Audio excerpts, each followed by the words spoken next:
Carter. Yes!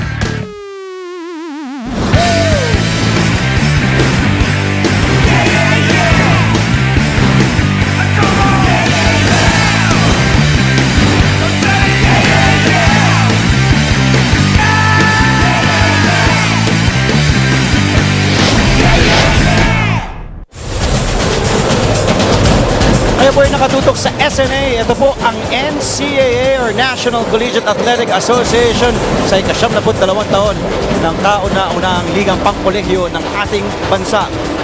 Kakatapos lamang ng laro sa pagitan ng Jerry Heavy Bombers at CSB Blazers kung saan namayani ang Heavy Bombers 71-63 to get win number 8. At ngayon naman magbabanggaan Hamado Lamino at ang Emilio Aguinaldo College Generals kontra kina Mike Zozo at ng Lyceum of the Philippines University Pirates. At mamaya-maya para sa pangatlong laro of a Friday triple header, it will be the Colegio de San Juan de Letran who is 6-7 kontra sa 5-9 na San Sebastian College Recoletos Golden Stags. Magandang hapon mga kapamilya para sa SNA. Ako po si Andre Felix kasama ang nag-iisang Rain Man, Ren Ritualo. Magandang hapon sa iyo, Ren. Magandang hapon sa iyo, Andre. Magandang hapon sa NCAA fans na nanonood ngayon. Pala sabihin ko, coach, no? Coach Lorenzo Ritualo. Ngayon naman rin, ang dami mga naganap kahapon. Of course, a couple of upsets. Pero tingnan natin, silipin natin kung paano naka-apekto to sa ating team standings as the Perpetual Help Altas defeated the Arellano University Chiefs yesterday at natalo din ng Mapua Cardinals ang San Beda Red Lions. Well, San Beda pa rin ang leading, 11-3. Arellano, 10-3. Perpetual, 10-3. Mapua Cardinals, 8-5. And JRU Heavy Bombers, 8-6. Kasi nanalo sila kanina against the CSB Blazers. Ang Lyceum, they're 5-8. So, remaining games pa nila, 5 more games. If they win it straight, pwede pa silang lumaban sa 4th place. Pwede pa. So, they have to win every single game, yung mga remaining games nila. Tama ka, dahil of course 18 games, Yes. 9 games in the first round and the second round. They have 5 more games. But the thing is, for like what you mentioned, itong Lyceum Pirates sa mga kalaban ngayon ng Emilio Aguinaldo College, makakaharap pa ang Perpetual Help Arellano University at San Beda College. Oh, medyo mabigat niya, pero it's very doable. Nothing is impossible. If you really want it, kailangan nila each possession, each shot, kailangan make it worth it. Speaking of shot, tingnan natin yung mga shots at syempre yung stats kung saan naghaharap ang dalawang koponan na ito in the first round. Yung second day of the NCAA, it was a non-televised game back in June 26. Linggo po yun kung saan namayani ang EAC kontra sa LPU 64-57. They shot 36.92% in the field. Sobrang ganda na tinira nila against LPU Pirates. But in the rebounding, nalamang ang Pirates. Although, the Generals took advantage of their fast break points. They tallied 12 points compared to 4 points ng Pirates. And dun sa mga forced turnovers, they scored 13 turnover points. Itong mga Generals. Hamado Lamino faced EAC, 16 points, 13 rebounds and 3 blocks in that game, Ren. Yes. Malaking bagay talaga si Hamado Lamino para sa EAC Generals. At isa pa ang kanyang katandem na si Sydney Onwobere, the Phil Nigerian, kontra sa JRU nung Martes, where they won. Sydney Onwobere set his new season high with that super efficient performance with 26 points. Well, Sydney Onwobere is very efficient. 7 out of 14 field goals and 11 out of 14 free throws ang tinira niya versus JRU with a season high with 26 points, 9 rebounds, 3 assists, 3 steals. Ano pa bang hindi niya pwedeng gawin? Etong si Sydney Onwobere. Hindi ko din alam. Sayang lang, hindi lang nila napanalo nung laro na yun. Of course, that was last Tuesday. And also, important to note, Ren, he only had 1 turnover to Yes. si Sydney Onwobere. Totoo yan. Before entering that game, 4.2 siya per game. And he's number 3 in the NCAA in committing turnovers. So, that's not a good sign. Yes. But, of course, itong EAC got that big win, 63-60 kontra sa JRU. Controversial game that is. Ngayon naman, balikan natin yung Martes din. One of those games was also Lyceum played the San Sebastian, and Wilson Baltazar, Jesper, MJ Ayay, and Shaq Alanes together as a trio, 27.7 points per game. But in that game, 12 lang kinamada nung tatlong yun. Well, as you can see, Wilson Baltazar averaging 11 points per ball game. Pero makikita mo, he only had 4 attempts in that game against San Sebastian. So he tallied 3 points lang. Medyo questionable yung aggressiveness minsan nito ni Wilson Baltazar. I'm sure this guy knows that he's good. But yung consistency niya as being aggressive, going to the basket or shooting those shots, medyo questionable para sa akin. Kaya hindi siya naging consistent. He's not that aggressive. Well, between Ayay and Alanes, they tallied half of their average points who have 5 points and 4 points. But they're very aggressive. Like Ayay attempted 10 attempts. Okay, Renren, mga kapamilya, pwede po kayo makisali sa aming usapan ni Renren Ritualo. All you have to do is just use the hashtag NCAA Season 92 at itag nyo lang din kami at ABS-CBN Sports at Andre_Felix sa Twitter. Renren Ritualo 14 sa Twitter at sa Instagram, Renren Ritualo 414. At ang tanong natin, our question for the week, Renren, anong team ang may pusong palaban at bakit? Tatanungin natin itong katabi natin. Ayan. Ano pong pangalan natin? Kat, anong team para sa'yo ang may pusong palaban at bakit? LPU talaga. Talaga, bakit? Back ganun. Siyempre magagaling yung baby Alban ko. Oh my God, I love you. Maraming salamat, Kat, at good luck. Na fan talaga ng bata ng Tondo na si Ian Alban. Sa aming pagbabalik, ito na po ang bakbakan sa pagitan ng LPU Pirates at ng EAC Generals. You're watching the NCAA on SNA. Of your Season 92 NCAA. Let us meet first the EAC Generals. Power forward number 1, Sydney Onwabere. Forward number 5, Irvin Mendoza. Center number 15, Hamadu Lamino. The off guard number 18, Sean Neri. And the point guard number 11, Jorge Morada. Head coach of the Generals, Ariel Sison. And now the starting five for the LPU Pirates. Point guard number 5, Ian Alban. Off guard number 12, Greco Magbuhos. Center number 11, Mike Susu. Power forward number 7, PJ Soliman. And the forward number 6, Wilson Baltasar. Head coach of the Pirates, Topex Robinson. The officials for game number 68. Coach Topex Robinson, leading Lyceum of the Philippines University on his second year as the head coach of the Pirates. He will start with the kid from Tondo, Ian Alban, Greco Magbuhos, Mike Zuzu, the man in the middle, Wilson Baltazar, at si PJ Soliman. Rounding the 5, baka naman sa EAC, Coach Ariel Sison will go with his usual 5. Sinian Novere, Irvin Mendoza, Amado Lamino, Jorge Morada, at Sean Neri. Gandang matchup na ito. Lamino, Zuzu, no? Parehas inaasahan sa loob. Nung-rebound, nung-dumidepensa. Magandang Ang problema, sinong ma-matchup kay Sydney Onwabere ngayon? Yan ang kailangang adjustment para dito sa LPU Pirates. Alam naman natin, nagbabalik na si Joseph Gabayni, and today, magbabalik na nga din daw si Jeff Ulawan after missing last month and just played way back in July 21. The meantime, Jorge Morada nagsimula na para sa EAC. Ganda ng pagka-handoff doon. He set this man up perfectly para maging wide open ka sa layup. LPU nakapula, EAC ang nakaputi. Ating mga opisyalis ngayon, habang PJ Soliman tumikada ng 3, Francisco Olivar Jr., Rigor Buaron at Michael Tolentino. Panibagong 14 segundos sa shot clock ng LPU. Alban, the stop and pop. Ito yung sinasabi mo, Renren, Hamadu Lamino really controls the boards. Let's see sa matchup nila ni Zuzu kung sino mamamayani sa rebounding department. Parehas pwedeng magtali ng double-double yung dalawa yan. Like Lamino, 16 points, 13 rebounds, and 3 blocks against them the first round. Ang average ni Lamino sa rebounds ay 12.6 per game. Si Zuzu naman 16.8 rebounds per game. Mag-box out na silang dalawa na magre-rebound na yan. Silang dalawa din ang leading scorers ng kanilang respective na koponan. Pero mabigat yung kasama ni Lamino eh. Kasi nandyan si Neo Nubere. Pwede rin potential na maging double-double in this game. Sila talaga ang kumbaga Batman and Robin para sa EAC in the front court. Morada trying to shake off Pagbuhos with his trademark moves. Tumuloy-tuloy si Morada could not get the basket. Pero tutungo sa free throw line si Joren Morada. First personal foul kay Greco Pagbuhos. Balikan natin yung galaw.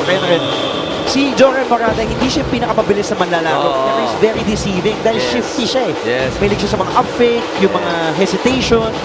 He's very smart. He reads the defense pretty well. That time, he took it upon himself going to the basket. Kanina, in the first play, they made a handoff play. Pinasa niya muna sa big man. He went shoulder to shoulder. Hinand-off sa kanya. Wide open layup.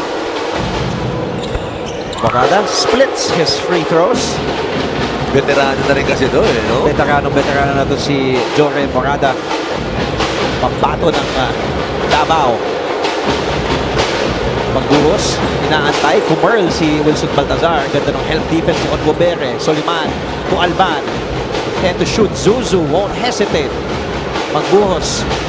Panibagong 14 segundo para sa LPU. Alban. Tawag yung play para sa LPU. Such maturity from the rookie point guard. Zuzu, kontra kay Lamino. The kick out.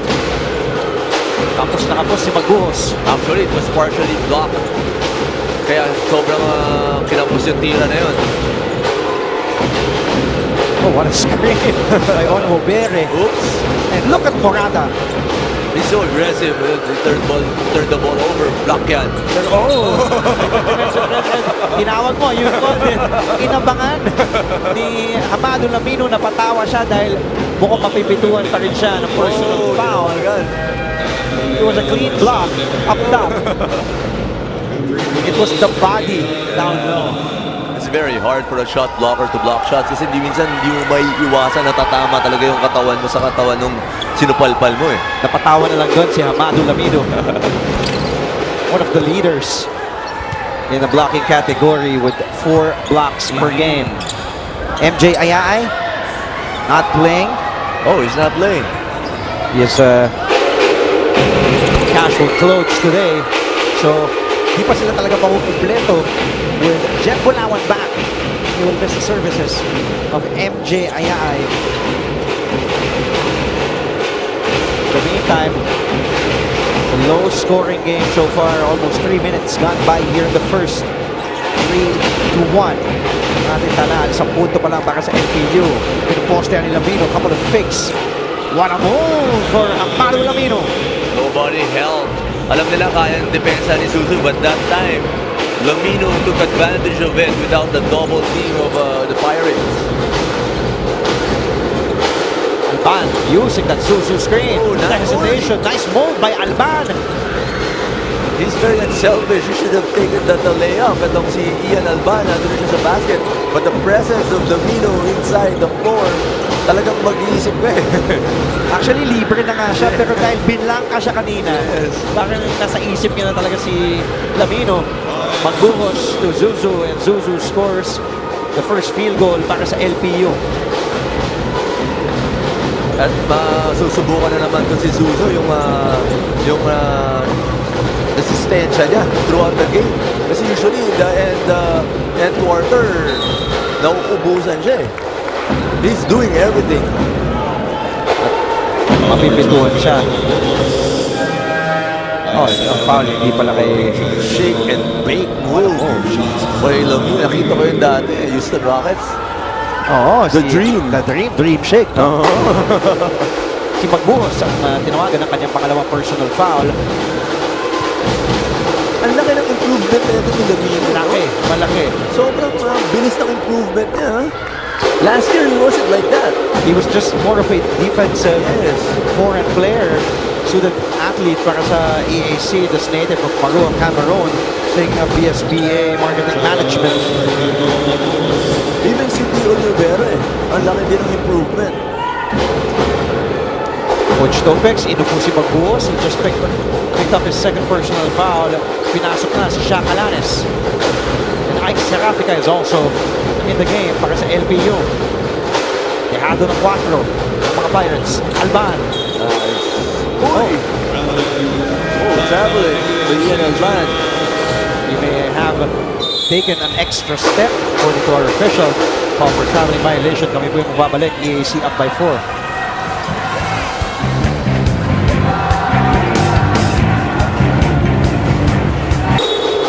Kami po yung nagbabalik sa SNA. Ito po, NCAA. Talk about the 2 leading scorers para sa Emilio Aguinaldo College. Renren, Sidney Onwubere, the Phil Nigerian, of course, his province is in Imus, Cavite. And then Hamadu Lamino, native of Marua, Cameroon. Sila talaga maaasahan ni Coach Ariel Season. Ang problema, wala silang katulong. Oh, yun yan. 26 points, 19 points between them. Sidney Onwubere and Hamadu Lamino. But the rest of the team shooting only 28.57%. Versus JRU, they only scored 18 points. So, yun yung question. Who else is gonna step up for the Pirates? Siyempre, pag kulang na kulang talaga yan. For the Generals, kulang na kulang pag silang dalawa lang lagi. Kumbaga may buenas na nga rin dahil naipanalo nila yung larong yun kontra sa JRU. Muntikan sila dun, ha? Muntikan, 63-60 of course. That controversial last play. So take a look at this move again by Sidney Onwubere.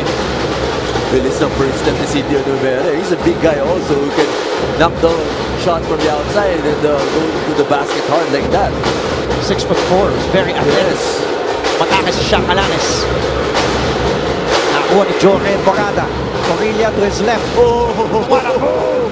Sayang. Everything but a shot, but look who's there to clean up the garbage. Sidney Onwubere. I'm watching Sidney Onwubere. He was there underneath the basket, the opponent.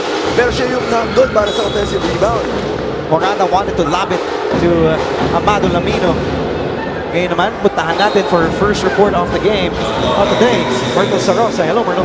Hello, Andre. Sa mas mga key players natin ng ating LPU Pirates, hindi makalaro ngayon. Kaya naman ngayon, kasama ko si Jess Rhea ay para makibalita ano nga ba nangyari. Jasper, ano ba nangyari? Ba't wala ka ngayon dito sa ating game at hindi ka makapaglaro? Last game namin sa Basel, pag-drive ko ng men's swing. Hanggang kailan yung recovery ng ankle sprain? Hanggang ngayon, nag-recovery ako yung 3 araw. Sana try ko na makabalik ako sa next game. We will pray for your recovery ngayon. Anong ginagawa mo para makasuporta sa iyong mga kasama ngayon na hindi ka makalaro? Siyempre, lagi ako magdadasal na sana mag-step up lahat. Kasi wala ako. Tapos, lagi ko silang minumotivate na laban lang kami. Walang susunod kahit na medyo masama yung style. Magtulungan pa kami. Thank you very much, Jasper. Hope you get well very, very soon. Update namin, balik mo sa Monday. Maraming salamat din, Myrtle, and good luck. Get well. And good luck kay MJ Kaya ay sustained at sprained ankle kontra sa San Sebastian. Noong August 30 last Tuesday, Corilla, wala. LPU has only converted 1 field goal. That was care of Mike Zuzu. Kaya itong Lobo, itong kalamangan ng EAC, lumobo na sa 8, 11-3. Alanes, huli ka, sabi ni Onwubere. Nung nag-i-interview si Myrtle kanina, Zuzu completed his second personal foul. That's gonna be big for the Pirates. Kasi ito yung nakakasahan nila sa gitna. Ayan, sa substitution ni Gabayni. Yeah, there. Buti na lang, andyan si Gabayni ngayon, recovering from that injury. Dito nga, hindi sinugal ni Coach Topex Romney. With 3:55 remaining here in the first, nilabas niya si Mike Zuzu, nasa loob na si Joseph Gabayni. And agad-agad pinuntahan ni Alanes si Gabayni sa loob. Before Zuzu, si Gabayni yung main big man nila eh. Siya lagi yung pinupuntahan dati lagi. Joseph Gabayni, he says he feels a lot lighter. Dito pinanganak sa San Juan, pero lumaki na sa Taytay Rizal, now residing in the dorm sa LPU. He missed the first half of the season dahil nga because sustaining or being part of that unfortunate motorcycle accident. Yes. As we take a look at Jeb Bulawan, who also sustained a different injury, dislocated left shoulder when he got entangled with Olwell Oraime of Mapua. That was way back in July 21. Sabi ni Casiel Pelicula, ang team na may pusong palaban ay ang LPU Pirates dahil kay Mike Zuzu. Go LPU. Let's win this. Fuego General, sabi ni 30. Again, our question of the week. Anong team para sa iyo ang may pusong palaban? Pwede ka rin sagutin kung sinong player may pusong palaban. I thought that could have gone in. Si Leon Bobere. Pwede nyo sabihin si Ren Retualo. Pwede nyo sabihin coach, si Ariel Cesar. Oo. Generals outscoring the Pirates in the paint. 8-2.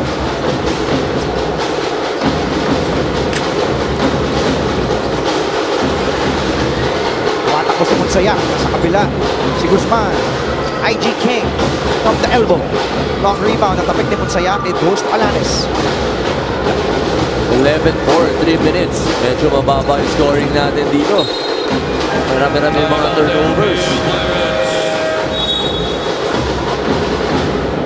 Makikita mo din sa mga kay Coach Topez Robinson, he's so frustrated. Hindi sila makascore dito sa ball game na to. They only have 4 points. 1 of 9 from the field. Yes. Babalik.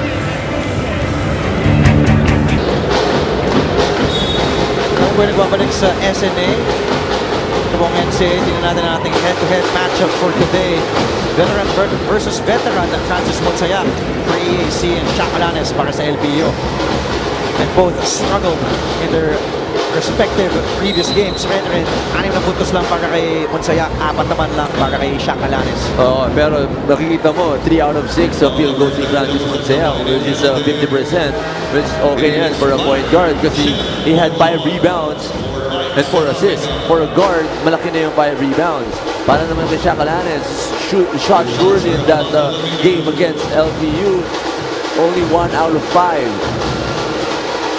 At ipinasok na ni Coach Topex Robinson, ang native of Sorsogon. Jeff Bunawan is now in. Alam ko, medyo condition yan, but the rhythm is Of different. course, yung timing. Oo, yung timing. Pero kasi it's a shoulder injury, he can run. Diba? So, I'm sure he did a lot of running. So, yung condition niya, okay yan. But the game shape na sinasabi, yun ang medyo questionable. Jeff Bunawan just played 3 games so far in season 92. Last year's slam dunk king. Sumisilip din sa ring yan no? Tapos lumundag to si Jeff Bunawan. Traveling. Clear case of traveling violation call on Joseph Cabaini. Madami-dami ng turnovers na itong LPU. Hindi sila maka-attempt.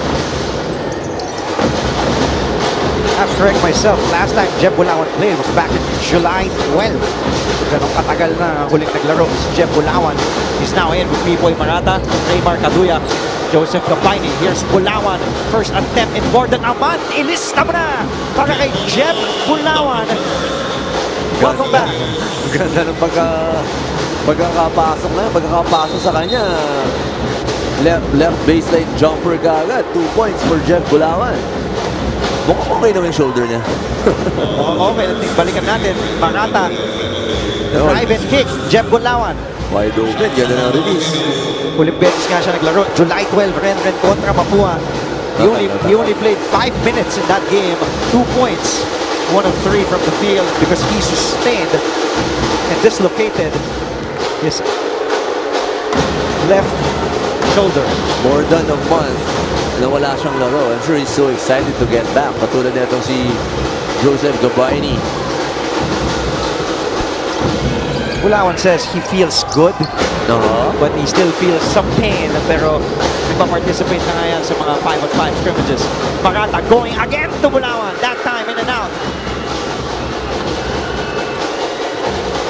Nakuha ng EAC ang possession muli. Yatakbo ni IG King. Guzman.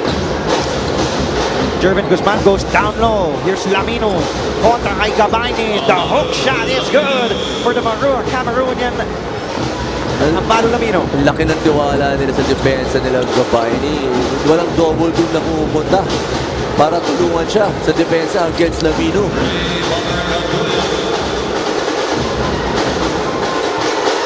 Before that basket, LPU, EAC got their biggest lead at 10 points.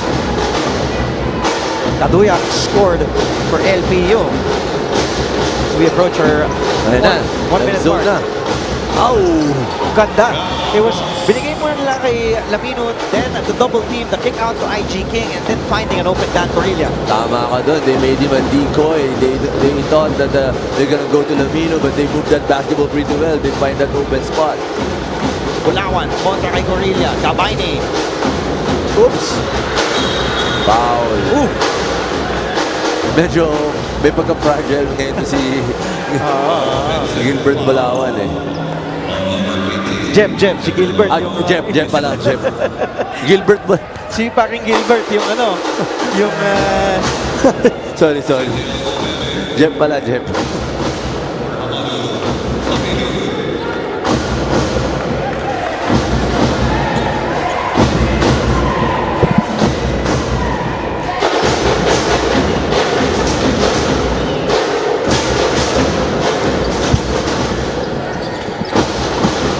Sayak. Onwobere, he can shoot it from the outside. Ginamitan pa ng banda. Inistong na, yes! Para sa tres. Feel na feel niya. Alam niya kasi na medyo may pagka-lucky shot yung tinira niya na yun.